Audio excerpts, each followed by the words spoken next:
Qolal ustaji, maksudnya hukum gina itu sebenarnya haram atau halal, seperti itu.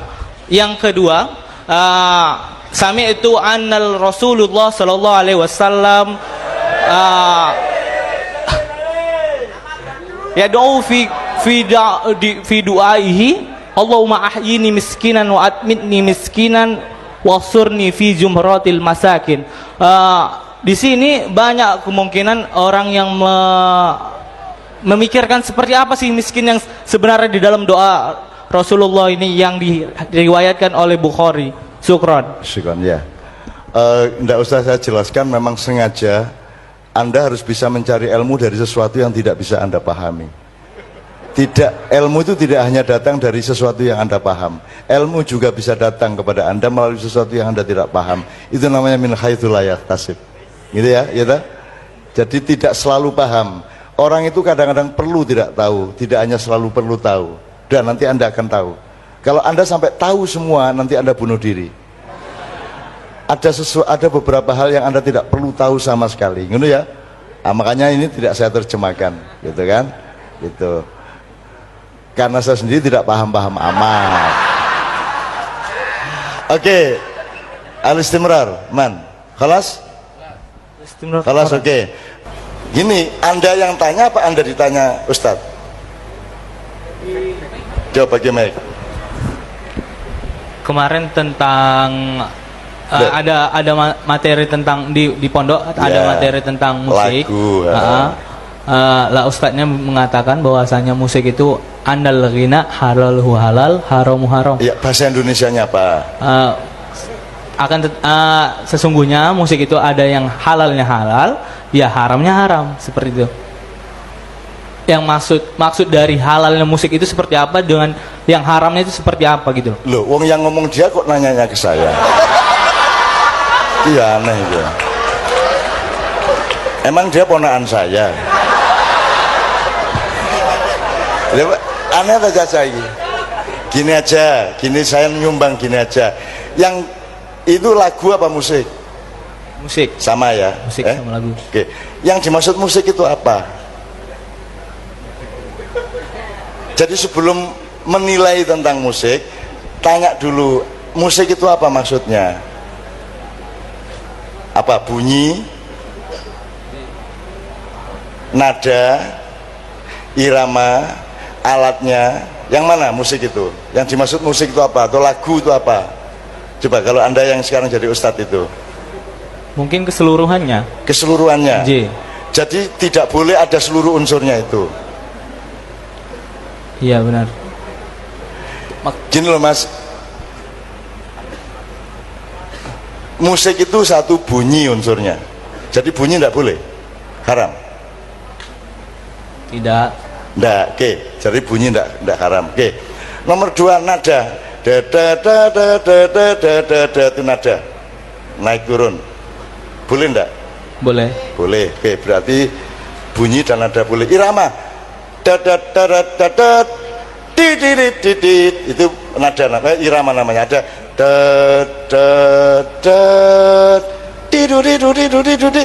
itu irama. Boleh enggak? Boleh. Boleh. Terus apa menelian nih?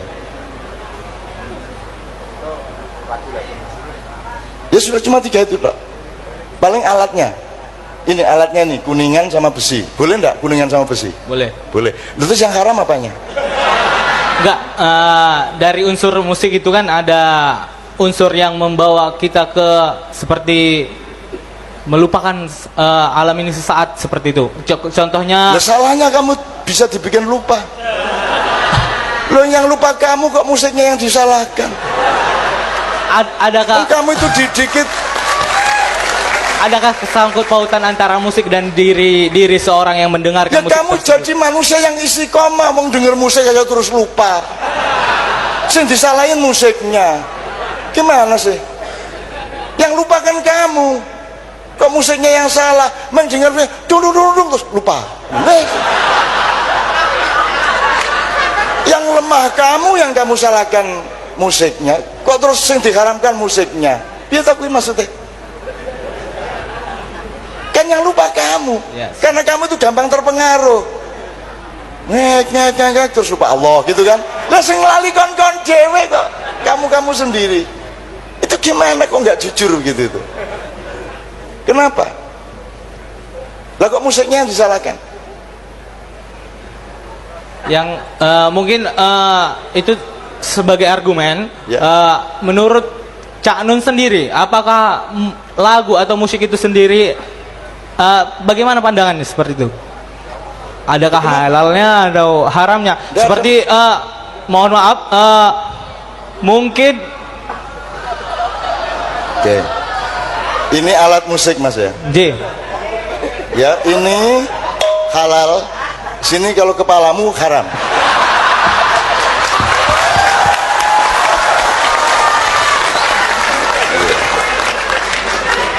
Iya toh.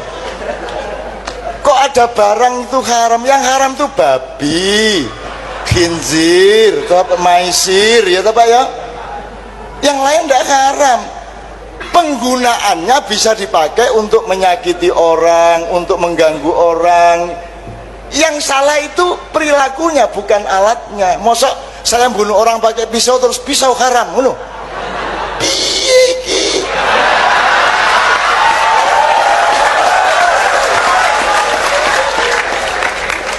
Mohon maaf ya. Terus ada perempuan diperkosa. Terus akhirnya berarti haram memasukkan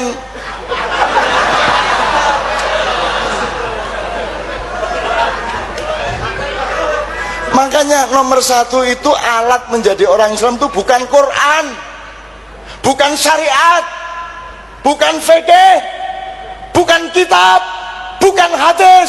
Alat utama akalmu, pikiranmu.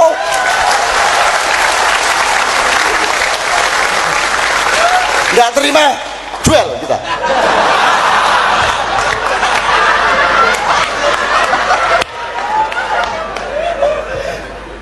Quran hadis itu alat, dia bukan subjek.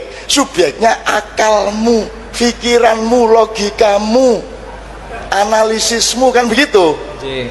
Quran hadis itu alat, bahan untuk mencari pedoman dari Allah.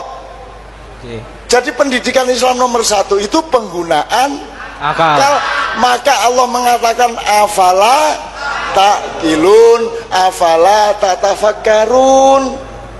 Tidak ada afala taqra'unal Quran, yang ada afala ta'qilun. Jadi nomor satu itu akalmu sendiri.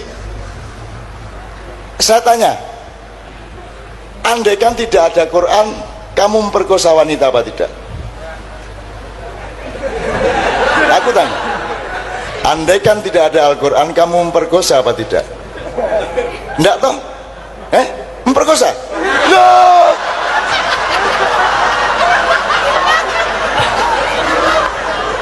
Kan kamu manusia,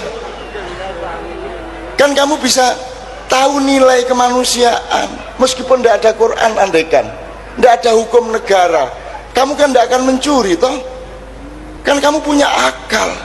Jadi alat utama itu akal dan kolbu, gitu loh.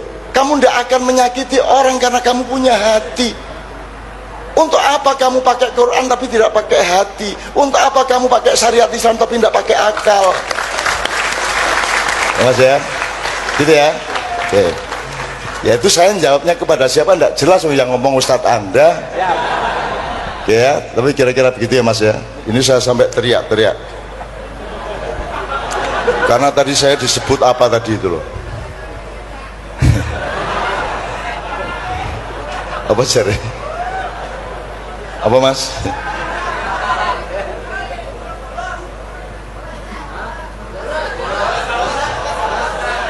Apa?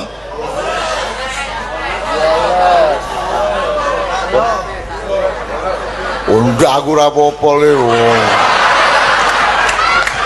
Enggak mungkin saya marah, enggak mungkin. Acting, kan tadi enggak setuju, duel kita. Hahaha, menurut toh? Iya toh? Kalau orang enggak acting mana bisa begitu. Ayo duel sekarang. Wus metenteng toh. Aku nggak terima duel. Ya dah. Hidup sekali kok marah-marah, nggak mungkin lah, nggak mungkin lah. Aku itu ingin supaya engkau gembira. Aku datang ke sini supaya engkau besar hatimu, cerdas pikiranmu, jembar hatimu, gitu ya. Afwan Ustaji, as-soal al-asani. As-soal asani Hanifan. Yang apa yang mah? Allahumma ahyini miskinan. Oh miskin. Oke gini, kenapa Rasulullah ya?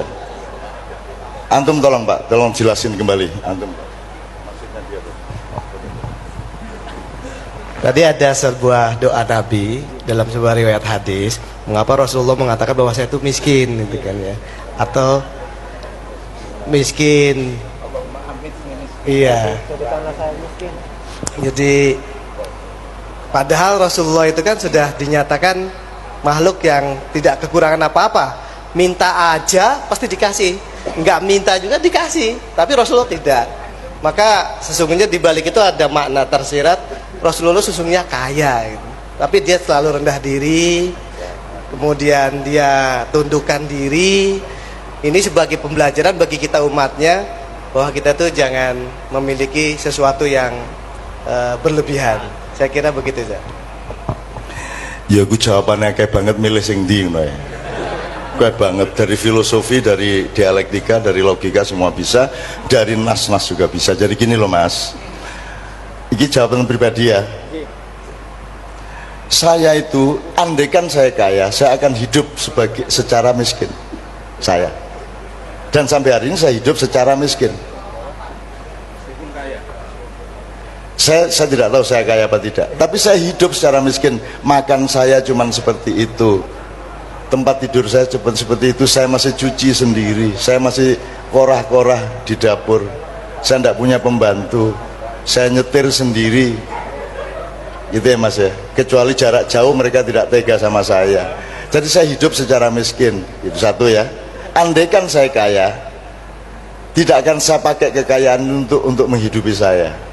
Karena saya pribadi memilih untuk hidup secara miskin, biasa saja sampai hari ini, ya Mas ya.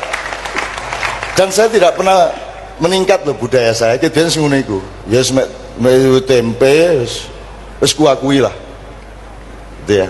Dan saya masih hidup seperti di pesantren dulu kok, sampai hari ini. Tidur di kasur tuh malah nggak enak. Saya tuh enggak. Saya bisa kok tidur di kursi bangku sekolah tuh ngene iki wis. Sampai pagi enggak ada masalah saya. Saya tidur dalam posisi apapun tidak ada masalah, karena tidur bagi saya adalah peningkatan kekuatan sel-sel saya.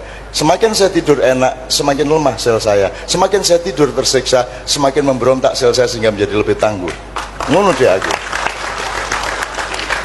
Kalau nggak percaya nanti malam kamu tidurnya gini sampai pagi. Iya. Jadi saya nomor 2 Mas, saya itu berpendapat miskin itu baik. Yang tidak boleh itu fakir. Kalau fakir harus ditolong. Tapi kalau miskin itu baik. Saya loh Mas, kaya itu bahaya. Kadal fakru ayyakuna kufran. Al fakru di situ tidak harus kemiskinan harta. Orang yang mempertahankan kekayaan berarti dia jiwanya miskin. Orang yang masih mencari kekayaan berarti dia bukan orang kaya. Kalau orang kaya dia tidak mencari kekayaan. Orang yang mencari kekayaan pasti orang miskin, kan begitu. Sama dengan Anda hidup di dunia kok menumpuk dunia, goblok. Oh sudah di dunia kok mencari dunia. Kalau di dunia itu mencari akhirat. Gimana sih Anda ini? Wes dek kali kok ndi kali ini? Loh sekali kok.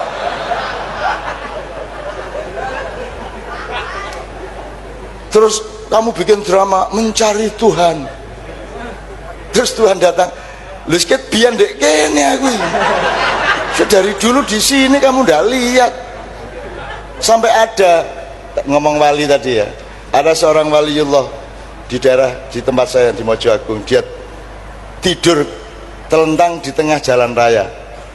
jalan lintas Jakarta Surabaya, telentang, terus dia nangis, wow, kayak bayi. Dia sudah tua waktu itu, sudah 70-an. Terus dia tidur kayak bayi, terus nangis kayak bayi. Polisi kan jalan macet, polisi datang. Mbah, enten apa sampean iku mriki niki? Pano apa sampean kok nangis niki? Gitu bahasa Jawa Timur ya. Kan macet ini. Tapi tidak ada yang berani sama mbah ini. Jadi dia kayak bayi itu loh, kayal-kayal itu loh ya. Terus ditanya beberapa kali baru dia menjawab, wancane matane pijek kabeh. Ket mang Kanjeng Nabi rene gak ono sing nyopo. Dodolan tok ae raine arek-arek iki. Ndolek bathi tok. Kanjeng Nabi iki ket mang keliling delok-delok kon gak ono sing nyopo situ-situ gak ono sing selawat situ-situ Wah, aku seneng banget adegan iki, Mas. Seneng banget aku. Gitu kan. Terus polisi ini, gila mboten ketok Mbah. Sampean saged delok mriki mboten ketok. Lah ancene raimu ku ndelok dhuwit tok ae pintere. Mulane gak iso ketok Kanjeng Nabi. Ngono deh. Itu kejadian bener-bener. Ya apa kate ketok Kanjeng Nabi wong merak matamu iku mek digawe mek dilatih nek gak ndelok dhuwit, ndelok arek wedok ayu, ndelok susu, ndelok mesti ya Kanjeng Nabi gak ketok. Oh, dioreng-oreng polisi ini. Ya wes nek ngono, terus dia kayal-kayal, akhirnya aspalnya itu pecah-pecah karena si Mbak itu kayal-kayal. Jadi kalau dia itu marah anjlok itu yang hancur bukan kakinya tapi aspalnya. Makanya jangan bikin saya marah. Aspal tak rusak kabeh pegalongan ini. Gitu, tapi sikilku dhewe sing bundas rek. Itu ya Mas ya. Apa namanya? Ya mungkin bisa menjawab sedikit soal wali tadi ya, tapi kan wali itu ya wali ya enggak pakai aturan Mas. Apa sebabnya wali di sana di sini gini sana kok gini, enggak ada aturan sakarep-karepe. Wong dia majdzub kok. Loh, dia cuman mediumnya Allah kok. Yang orang saya ceritakan kalau ke masjid itu nguyuh ngantar, wah yang di masjid. Ini beneran. Benar kalau selawatan bareng dia terbangnya, leren, terbangan kok taek, gitu kan? Terbangi. Terus dia ngomong, puak. Ini ribuan orang kan pakai sekian petromak gitu. Ya puak, mati. Lampunya kabeh karena dia pukul satu kali pak, terus dia kapokkan yo gitu. Coba wali ngono iku coba. Kok nek kepengin dadi wali gendeng ngono iku.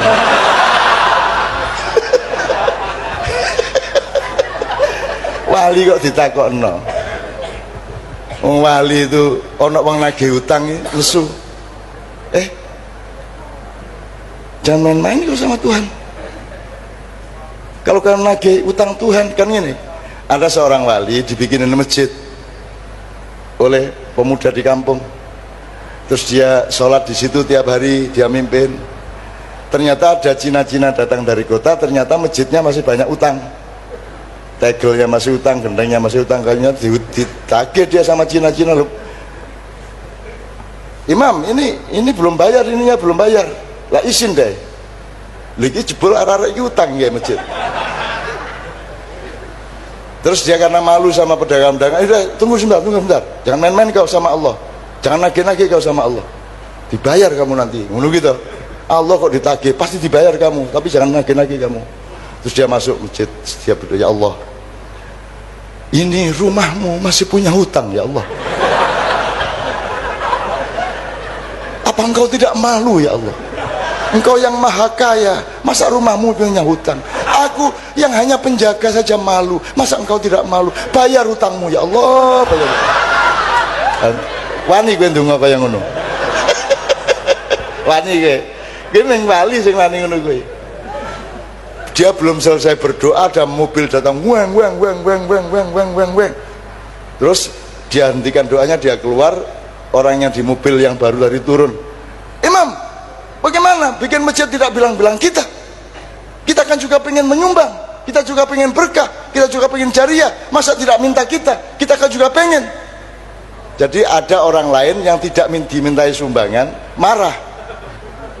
Terus si imam, si wali bilang, ya sudah tuh bayar Cina-Cina itu, bayar Cina-Cina. Lu asik dah mas, ngono kuwi. Makanya Anda sama dunia itu jangan terlalu bentoyong gitu. Sudahlah, asiklah sama Allah. Semua syariat itu dasarnya asal usulnya adalah cintamu kepada Allah dan cinta Allah kepadamu. In kuntum tuhibbunallaha fattabi'uni yuhibbukumullah, kan begitu. Jadi semua ini asal usulnya Allah mengatakan kepada Muhammad, wahai Muhammad, katakan kepada mereka kalau memang mereka mencintai aku, cinta loh mas, bukan ketaatan, bukan komitmen, cinta. Kalau kalian memang, kalau mereka memang mencintai aku, ikutlah Muhammad, yang begitu. Jadi kita ini ikut Muhammad karena cinta kepada